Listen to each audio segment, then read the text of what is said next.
Hello students, एक बार फिर से स्वागत है आप सभी का आरपीएससी अड्डा डिजिटल लर्निंग प्लेटफॉर्म पर। और दोस्तों, आप सभी को पता है कि अभी बैक टू बैक हम फर्स्ट ग्रेड के सेशंस ले रहे हैं क्योंकि लेना भी जरूरी है। ठीक है, आरपीएससी एक्शन मोड में काम कर रही है, आप सब जानते हो। फर्स्ट ग्रेड स्कूल लेक्चरर का फाइनली जो है वो हम जानते हैं कि ऑफिशियल पेपर और आंसर की जो है वो आरपीएससी ने कल 5 जून को जारी कर दी थी। और आज से लगाकर 8 जून तक यानी कि 6, 7 और 8 जून को आपके लिए ऑब्जेक्शन लगाने के लिए आरपीएससी ने समय दिया है। मतलब आरपीसी ने कहना है कि अगर आपको किसी भी क्वेश्चंस के रेस्पॉन्स में हमने जो रेस्पॉन्स दिया उस रेस्पॉन्स में अगर आपको लग रहा है कि इस क्वेश्चन में गड़बड़ी है, इस क्वेश्चन में मिस्टेक है, या हमारे पास ऑथेंटिक आंसर है लेकिन आरपीसी ने आंसर सही नहीं दिया है, तो हम ऑब्जेक्शन लगा सकते हैं। लेकिन वो आप सब जानते हो कि सटीक होना चाहिए, ऑथेंटिसिटी होनी चाहिए, ये आपको वैसे भी पता है। ठीक है, तो आरपीसी ने ये बात भी हमें बोल दी है। फाइनली आप सब जानते हो कि आरपीसी ने फर्स्ट ग्रेड स्कूल लेक्चरर के अंदर कॉमर्स के आंसर की जारी कर दी। हालांकि बहुत सारे सब्जेक्ट्स की करी, ऐसा नहीं कि मैं नहीं कह रहा हूं। ठीक है, आपके ए ग्रुप के जीके के पेपर के आंसर की आ चुकी है और उसके अलावा 5 जून तक जितने भी पेपर थे उन सभी पेपर्स के जो है वो ऑफिशियल पेपर और आंसर की आ चुकी है। अब हम बात करें कॉमर्स की, तो कॉमर्स की कल आपके आंसर की आ चुकी है। और सबसे बड़ी बात, आप जो है वो विश्वास नहीं करेंगे, अभी आपको मैं प्रूफ बताऊंगा तब पता लगेगा। 98% हमारी एक्यूरेसी है। यानी कि हमने जो 150 क्वेश्चन आए ना बेटा, आप विश्वास नहीं करोगे, 150 क्वेश्चन जो आए हैं, 150 क्वेश्चन में से 146 में हमने बिल्कुल सटीक आंसर बताया। केवल 4 क्वेश्चन के अंदर जो है वो हमारा और आरपीसी का आंसर मैच नहीं हुआ है। वो क्वेश्चन पे आपको मैं बताऊंगा, उस पर हम रिसर्च भी कर रहे हैं। हालांकि अभी हम ये तय नहीं कर पाए हैं कि उन क्वेश्चन पे ऑब्जेक्शन लगना चाहिए या नहीं, लेकिन मैं आपको बता रहा हूं कि 98% हमने सटीक जो है वो आंसर की यहां पर जारी की है। ठीक है, और किन क्वेश्चन पे लग सकता है ऑब्जेक्शन अभी हम बात करेंगे, डिटेल भी देखेंगे। पर फिलहाल ये बात आपको मैं बता चुका हूं कि 98% सटीकता के साथ हमने जो है वो आंसर की यहां पर जारी की है। ठीक है, तो ऑफिशियल आंसर की आप सबके सामने जारी हो चुकी है 5 जून को। और आज, कल और परसों 6, 7 और 8 आपके लिए ऑब्जेक्शन लगाने के लिए आरपीसी ने आपको समय दिया है। ठीक है, तो हम केवल कहते हैं नहीं, करके भी दिखाते हैं। और हमारा विश्वास इसीलिए टिका हुआ होता है क्योंकि हम ऑथेंटिसिटी, एक्यूरेसी के ऊपर काम करते हैं। 98% एक्यूरेसी अपने आप में बहुत बड़ी बात है। हम तो 100% एक्यूरेसी ही लेकर चल रहे थे, पर पता नहीं आरपीसी ने 3-4 क्वेश्चन में जो है वो भी नहीं माना है। वो बात भी हम यहाँ पर करेंगे। और उससे पहले फर्स्ट ग्रेड स्टूडेंट अगर आप सभी हैं या एग्जाम दे चुके हैं या अब फर्स्ट ग्रेड स्कूल लेक्चरर के अंदर कॉमर्स की तैयारी कर रहे हैं, तो आप सभी स्टूडेंट्स के लिए हमने एक व्हाट्सएप कम्युनिटी ग्रुप बनाया है। इसे आप जरूर ज्वाइन करें ताकि ये जितने भी अपडेट्स जो कि आपको स्क्रीन पर दिख रहे हैं उन सभी के लिए ये कम्युनिटी ग्रुप बड़ा बेनिफिशियल है। फैकल्टी पैनल आप सब जानते ही हैं, एक लार्जेस्ट फैकल्टी पैनल है। ठीक है, जो विश्वास के रूप में काम कर रहा है। और हमारा विश्वास जो है वो आपकी पहचान पर टिका हुआ है, और आपकी पहचान यानी कि आपकी सफलता। ठीक है, तो आपको रेगुलर बेसिस पर सफलता की जिम्मेदारी जिस टीम के ऊपर है, जिनके कंधों पर है, वो टीम आपके सामने है। तो जरूर ऐसी फैकल्टी टीम पर आप भरोसा करें। फर्स्ट ग्रेड के अंदर आपको बता दूं कि नया कोर्स हमारा स्टार्ट हो चुका है। लाइव एंड रिकॉर्डेड कोर्स के साथ आपको बुक फ्री मिल रही है 3999 के अंदर। ठीक है, उससे पहले हम जो है वो यहाँ पर इंपॉर्टेंट बात कर लेते हैं। ये हमारी जो है वो टेलीग्राम पर हमने जो है वो हमने पेपर सॉल्यूशन कराने के बाद जब आंसर की जारी करी थी बेटा, हमने आंसर की जारी करी थी हमारी वाली, आरपीसी की नहीं। हमने जो आंसर की जारी करी, हमने जो सबसे पहले सबसे सटीक जो आंसर्स बताए वो आपके सामने है। ठीक है, ये पीडीएफ आप देख सकते हो। राजस्थान लोक सेवा आयोग द्वारा आयोजित आरपीसी फर्स्ट ग्रेड का जो एग्जाम आपका जो हुआ था उसकी पीडीएफ हमने यहां पर जो है वो जारी करी है। ठीक है, ये आप देख सकते हैं। ठीक है, 2 जून को आपका एग्जाम हुआ था। ठीक है, कंप्लीट आंसर की हमने जो है वो यहां पर जारी करी है। ठीक है, अब देखो इसमें जो मेन बात है वही करेंगे। ये हमारे आंसर की है, आप टेलीग्राम पर जाके देख सकते हो। किसी को विश्वास नहीं है तो वो टेलीग्राम पे जाकर भी इसको जो है वो अच्छे से देख सकता है। टेलीग्राम पे जाकर देख सकते हो। केवल और केवल 4 क्वेश्चन के अंदर डिफरेंस आया है। 150 में से 146 के आंसर एज इट इज हमने जो बताए वो आरपीसी के मिले हैं। यही हमारी एक्यूरेसी है। 97.33% एक्यूरेसी के साथ हमने जो है वो पेपर सॉल्यूशन करवाया है। ठीक है, अब जो क्वेश्चन आए उसी के ऊपर बात करेंगे। देखो, पहला क्वेश्चन में कोई दिक्कत नहीं है। ठीक है, पहले में ये हमने बताया वही था, वित्तीय विश्लेषण उपयोगी है तो व्यवसाय के विभिन्न हितधारकों के लिए पहला ऑप्शन सही था। दूसरे का जो है वो टीना मीना और जो शीना है उसका रेशियो यही था 91:71:18। ठीक है, तीसरे के अंदर कोक्स का फॉर्मूला, बिल्कुल कोई दिक्कत नहीं है। ठीक है, चौथे क्वेश्चन में कोई दिक्कत नहीं है। ठीक है, जो सही है उसमें कोई दिक्कत नहीं है। ये आप टेलीग्राम पे मैच कर सकते हो। मास्टर पेपर को ऑफिशियल आंसर की के साथ हमारी टेलीग्राम की पीडीएफ को मैच कर सकते हो। कोई दिक्कत यहां पर जो है वो नहीं है। ठीक है, पांचवें क्वेश्चन में, चौथे क्वेश्चन में दिक्कत नहीं है, पांचवें में नहीं थी, छठे क्वेश्चन में कोई दिक्कत नहीं है। ठीक है, ये वही है, मैंने बताया युवराज लिमिटेड का 50,000 आंसर था। ठीक है, 7th के अंदर कंप्यूटरकृत लेखांकन प्रणाली की सीमा पूछी तो हाई कॉस्ट ऑफ ट्रेनिंग होती है, उच्च प्रशिक्षण की लागत होती है। ठीक है, 8वें क्वेश्चन के अंदर कोई दिक्कत नहीं है, ये सब मैच हो रहे हैं। जहां पर डिफरेंस आया वो क्वेश्चन बता रहा हूं, ठीक है, ताकि हम बात कर सके कि आप और हम मिलकर कि क्या हम इस पे ऑब्जेक्शन लगा सकते हैं। 90 क्वेश्चन में कोई दिक्कत नहीं है। After the preparation of ledger the next step is preparation of, खाता बही तैयार करने के बाद अगले चरण की प्रक्रिया क्या होती है, तो हम जो है वो तलपट यहां पर तैयार करते हैं। ठीक है, तो कोई दिक्कत वाली बात ही नहीं है। 10वें क्वेश्चन में कोई दिक्कत ही नहीं है। हितधारकों को वित्तीय सूचना प्रेरित करना लेखांकन का काम है। ठीक है, उसके बाद इनमें से कौन सा रूढ़िवादिता का परंपरा का प्रभाव है, तो आयों और परिसंपत्तियों का कम मूल्यांकन, under estimate of statement of earnings and assets. उसके बाद आप आ जाओ 12th क्वेश्चन में। 12th क्वेश्चन के अंदर कोई दिक्कत नहीं है, ये सारे कोई दिक्कत वाली बात नहीं है ना, ये सब कुछ हमारे मैच हुए हैं।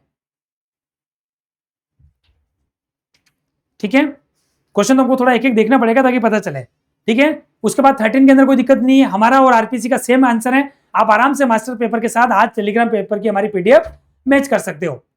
ठीक है दोस्तों, 13 क्वेश्चन के अंदर आया था कि कौन सा जो है वो डेबिट में दर्शाया जाएगा। वेजेस बहुत इजी क्वेश्चन था, ट्रेडिंग के अंदर डेबिट में हमारा वेजेस आएगा। ठीक है, उसके अलावा देख सकते हो ये अनलिस्टेड कंपनी का क्वेश्चन था, 55,000 आएगा।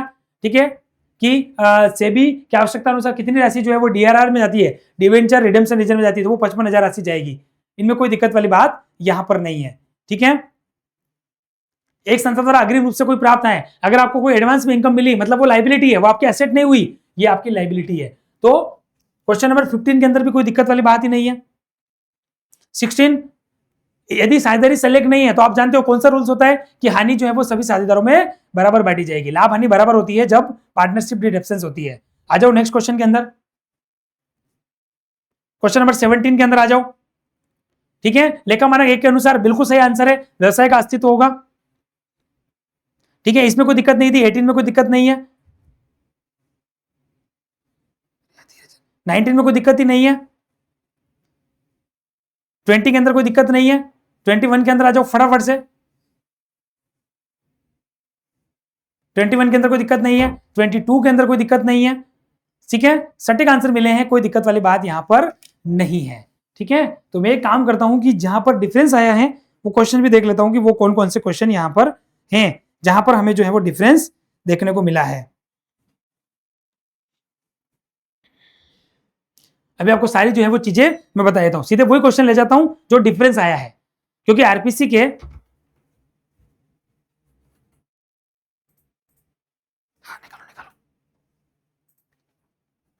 ठीक है बेटा, तो कहने का मतलब क्या है, आप टेलीग्राम चैनल पर जाकर देख सकते हो। पहली बात इस सेशन में बताने की थी कि हमारा विश्वास 80% हमारे जो क्वेश्चन है वो एज इट इज मिले हैं। देखो अब ये बिजनेस का क्वेश्चन है, मुझे पता नहीं कि आरपीसी ने क्यों इसका आंसर ही माना है। 34 क्वेश्चन के अंदर एक बड़ा डिफरेंस हमें देखने को मिला, और वैसे इस क्वेश्चन में ऑब्जेक्शन लगना चाहिए मेरे हिसाब से। इसका मैं आपको ऑथेंटिक प्रूफ भी दे दूंगा कल इवनिंग या परसों सुबह तक, ताकि परसों दिन में आप ऑब्जेक्शन लगा सकें। ठीक है, 34 के अंदर मैं थोड़ा इसका सेंस बताऊं कि क्या था, आरपीसी ने क्या सोचा, लेकिन कॉमन क्वेश्चन था इसलिए इसका आंसर क्या होना चाहिए ये भी आपको अभी मैं बता दूंगा। तो 34 के अंदर आओ, जो मेन क्वेश्चन है उसी बात करेंगे, बाकी सेम है। कहीं पर भी आपको डाउट हो तो आप हमारे टेलीग्राम चैनल से पीडीएफ डाउनलोड करके भी आप देख सकते हैं। ठीक है, ये क्वेश्चन देखिए 34। एक्चुअल में क्वेश्चन क्या था कि प्रशासन का मुख्य रूप से किससे संबंधित है। आप जानते हो कि जब बिजनेस के अलावा अगर हम बात करें ना, बिजनेस के अलावा तो डायरेक्टली एडमिनिस्ट्रेशन का संबंध हम मानते हैं कि प्रशासन नीतियों का निर्माण करता है। आरपीसी ने इसका आंसर 3 माना है और हमने इसका आंसर 1 दिया है, पॉलिसी इंप्लीमेंटेशन। एक्चुअल में ओलिवर सेल्डन ने जब 1923 के अंदर पुस्तक लिखी थी, ठीक है, ओलिवर सेल्डन ने 1923 के अंदर पुस्तक लिखी थी फिलोसॉफी ऑफ मैनेजमेंट, उसमें उन्होंने पहली बार प्रबंधन और प्रशासन को अलग अलग रूप में प्रयुक्त किया था। तब उन्होंने बताया कि ओवरऑल जो मैनेजमेंट का काम है, नीतियों का निर्माण हो गया, पॉलिसी मेकिंग हो गया, ये सब हमारा टॉप लेवल का मैनेजमेंट करता है। मतलब उनके हिसाब से नीतियों का निर्माण करना प्रबंधकों का काम है, लेकिन नीतियों का क्रियान्वयन करना जो है वो यहां पर किसका काम है, हमारा जो है वो यहां पर प्रशासन का काम है। लेकिन लूथर गुलिक की बात करें, लूथर गुलिक ने भी प्रशासन के ऊपर काम किया है। तो ये क्वेश्चन थोड़ा कॉम्प्लिकेटेड है। अब इस क्वेश्चन को या तो आरपीसी ने जनरल वे में लिया है कि जनरली प्रशासन का काम क्या होता है, प्रशासन का काम पॉलिसी मेकिंग का होता है, नीतियों का निर्माण होता है। हो सकता है कि इस वजह से आरपीसी ने इसका आंसर माना है, पर यह क्वेश्चन एक बार आप मार्क कर देना। यह क्वेश्चन जरूर एक बार मुझे लग रहा है कि या तो डिलीट हो सकता है या फिर इस क्वेश्चन के अंदर कुछ ना कुछ चेंजेस हो सकता है। पर आरपीसी ने इसको जनरल वे में मान लिया, तो आरपीसी आप जानते हो वैसे भी नहीं सुनती है, आप आजकल देखते हो न तो कोई क्वेश्चन डिलीट होता है न इस पर ज्यादा संज्ञान लिया जाता है, क्योंकि वो ओलिवर सेल्डन के अनुसार मृत्यु का निर्माण था। कॉमन वे में आरपीसी इसका 1 मान सकती है। फिलहाल आरपीसी ने इसका आंसर 3 दे दिया है और हमने इसका आंसर 1 दिया था, ठीक है। और मैं अकेला नहीं, एक्सपर्टीज जितने भी बिजनेस के एक्सपर्टीज है, 15-20 सालों के 25 सालों के एक्सपीरियंस वाले, सभी ने इसका आंसर 1 ही माना है। पर आरपीसी ने इसका 3 माना है कि नीतियां निर्माण करता है प्रशासन, तो अभी हम देखेंगे। फिर आ जाओ 42 के अंदर, बाकी के मैं इसलिए बता रहा हूं क्योंकि हमारा और आरपीसी का सेम है, तो आपका ज्यादा समय नहीं लेंगे, सीधा आ जाओ 42। ठीक है दोस्तों, 42 के अंदर देखो, हालांकि इस क्वेश्चन में ऑब्जेक्शन हम नहीं कह सकते लगना चाहिए, क्योंकि इस क्वेश्चन के अंदर क्या आरपीसी ने माना है, इनमें से पूछा कि कौन सा अपकिरण का माप नहीं है। तो अपकिरण के माप कौन कौन से होते हैं? अपकिरण के माप होते हैं हमारे प्रमाप विचलन, हमारा विस्तार यानी कि H-L, ठीक है, क्वार्टल डेविएशन होता है, उसके बाद माध्य विचलन होता है, ये सब अपकिरण के माप होते हैं, अंतर चतुर्थक विचलन। तो एक्चुअल में आप आरपीसी ने इसका आंसर 1 दिया है, मतलब आरपीसी ने यूं माना है कि अपकिरण का माप नहीं है, क्योंकि ये स्थिति संबंधी माप है, यानी कि पोजिशनल मीन है। आरपीसी का कहना है कि ये स्थिति संबंधी माप है, और स्थिति संबंधी माप के अंदर माध्यिका, बहुलक और हमारे विभाजन मूल्य आते हैं, यानी कि हमारे जो है वो पार्टीशन वैल्यू आते हैं। पर ये क्वेश्चन जरूर मार्क करना, इसमें हम ट्राई करेंगे। हमारे जो सब्जेक्ट के एक्सपर्टीज है, इन सब्जेक्ट के जो एक्सपर्टीज है, उसमें हमने 2-2, 3-3 फैकल्टी को ये क्वेश्चन फॉरवर्ड कर दिया है, और उनसे हमने ये भी कहा है कि इसका सही आंसर क्या 1 है या इसका 2 है। अगर 1 है तो क्यों है वो भी हमें बताएं, और इसका आंसर अगर 2 है तो वो क्यों है वो भी हमें बताए। तो हमारी एक्सपर्टीज टीम को हमने चारों क्वेश्चन भेज दिए। 2 क्वेश्चन तो मेरे पास है बिजनेस के, और ये क्वेश्चन हमने हमारी 2 से 3 एक्सपर्टीज को भेजे हैं, और वो हमें कल मॉर्निंग तक एक्सपर्टीज बता देंगे कि इसका अगर आंसर 1 है जो आरपीसी ने माना है तो वो सही क्यों है, उसके पीछे क्या लॉजिक है, और अगर 2 ही मानना चाहिए तो उसके पीछे क्या लॉजिक है। तो आप निश्चिंत रहो, 3 दिन है आपके पास, कोई घबराने की जरूरत नहीं है। आज का दिन हम रिसर्च कर रहे हैं, कल आपके पास हम प्रूफ बता देंगे, और परसों आप ऑब्जेक्शन लगा सकते हो। लेकिन अभी भी हम ये नहीं कह रहे कि ऑब्जेक्शन के लिए ही क्वेश्चन है, ये केवल हमने मार्क किए बेटा। हम आपको 100% नहीं कह रहे कि इस पर ऑब्जेक्शन लगना ही चाहिए, क्योंकि ये पोजिशनल मीन है, ये अपकिरण में नहीं आता है ढंग से देखा जाए। बच्चे क्यों कंफ्यूजन हुए? क्योंकि चतुर्थक विचलन अपकिरण में आता है, केवल चतुर्थक लिखा, तो हो सकता है कि आरपीसी यहां पर ध्यान नहीं दे। आइए नेक्स्ट क्वेश्चन के अंदर, ठीक है। बाकी के क्वेश्चन में कोई दिक्कत नहीं है, सब एज इट इज मिले हमारे। सीधे 92, 93 के आसपास आ जाओ, ये सब सेम है, कोई क्वेश्चन में कहीं पर भी दिक्कत नहीं है। सीधा 92, 93 के अंदर आ जाओ।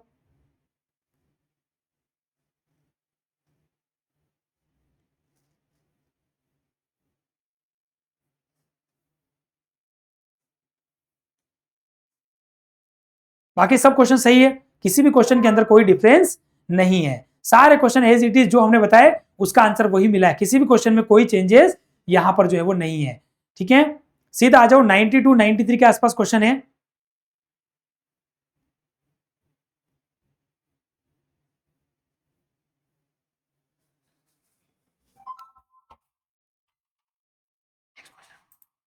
नाइन्टी थ्री में आओ, ये क्वेश्चन जरूर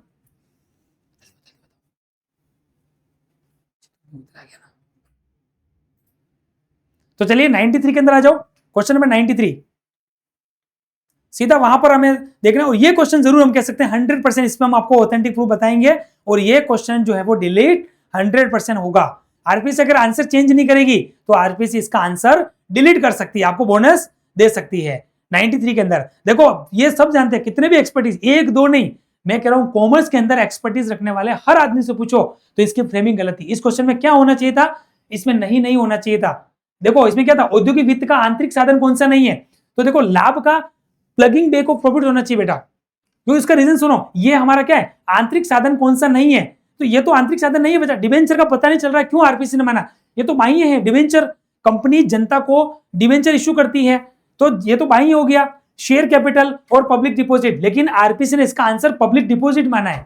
आरपीसी ने इसका आंसर जो है वो पब्लिक डिपॉजिट को सही माना है, तो इसका आंसर जरूर हमें सोचना है। अगर ये पूछते कि इनमें से कौन सा, लेकिन इन्होंने इंडस्ट्रियल फाइनेंस से इसको जोड़ा है। Which one is not the internal source of industrial finance? औद्योगिक वित्त का आंतरिक साधन कौन सा नहीं है। आरपीसी ने इसका आंसर जो है वो फाइनली पब्लिक डिपॉजिट्स माना, लेकिन मेरे हिसाब से तो पब्लिक डिपॉजिट जो है वो आंतरिक साधन, हाँ आंतरिक साधन नहीं है, मैं भी मानता हूं पब्लिक डिपॉजिट भी आंतरिक साधन नहीं है, ये भी बाह्य है, हमने माना है। डिबेंचर जो आंसर दिया है ये भी बाह्य है। तो फिर मुझे बताओ, जब आरपीसी ने ये आंसर डिबेंचर नहीं दिया, ये ध्यान रखना, डिबेंचर तो हमने दिया है, हम क्या कहना चाह रहे हैं, आपको समझ में आया? हमने ये माना कि डिबेंचर आंतरिक नहीं है, मतलब आई है, और आरपीसी ने क्या माना है, आरपीसी ने पब्लिक डिपॉजिट माना है। अब इन दोनों में वेरिएशन आ रहा है, तो इसको हम देखेंगे। ये क्वेश्चन जरूर सोचने जैसा है, लेकिन इसका आंसर मैं और तरीके से सोचूं ना, तो मेरे हिसाब से प्लगिंग बैक ऑफ प्रॉफिट होना चाहिए। ये आंतरिक साधन में आता है, या फिर इसकी फ्रेमिंग गलत है, क्वेश्चन की फ्रेमिंग गलत है। क्वेश्चन की फ्रेमिंग क्या होनी चाहिए थी कि औद्योगिक वित्त का इनमें से कौन सा आंतरिक साधन है, तो फिर आंसर हो जाता प्लगिंग बैक ऑफ प्रॉफिट, यानी कि लाभ का पुनर्विजन, क्योंकि ये आंतरिक है, बाकी पब्लिक डिपॉजिट्स, डिबेंचर्स और शेयर कैपिटल बाह्य हैं। अब अगर कंपनी आरपीसी ने ये माना कि आंतरिक साधन कौन सा नहीं है, तो उन्होंने पब्लिक डिपॉजिट माना। तो मेरा ये क्वेश्चन है कि जब आपने पब्लिक डिपॉजिट को आंतरिक नहीं माना, इसका मतलब बाह्य माना, तो फिर डिबेंचर और शेयर कैपिटल भी तो बाह्य हुई। डिबेंचर को आपने कैसे इंटरनल मान लिया? ये मुझे समझ में यहां पर नहीं आया।